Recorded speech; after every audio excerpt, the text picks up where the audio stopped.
कहती ताए शिव जी नैहर हम जैती, मोरा नैहर भैया के बियाह,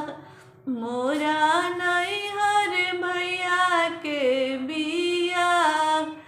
बिना रे बोलौले गौरा नैहर जानी जइहा, आदर ना होई है तोहार, बिना रे बोलौले गौरा नैहर जानी जइहा, आदर ना होई है तोहार।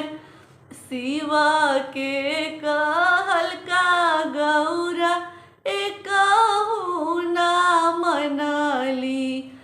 धइली हली नैहर के राख, धइली हली नैहर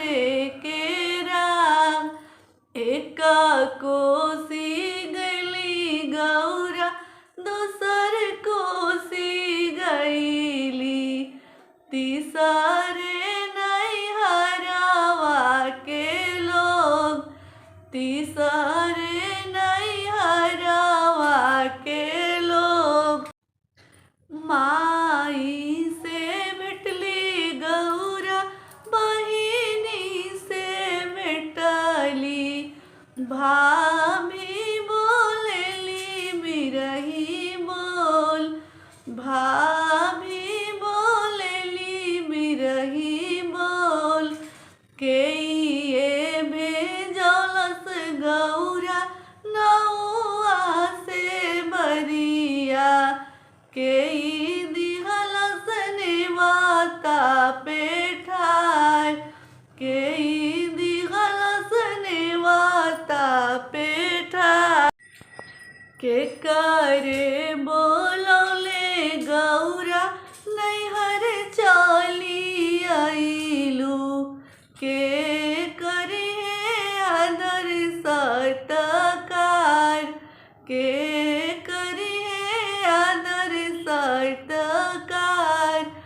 अपने महलिया में से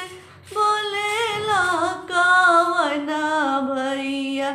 सुना धानी अरज हमार, सुना धानी अरज हमार,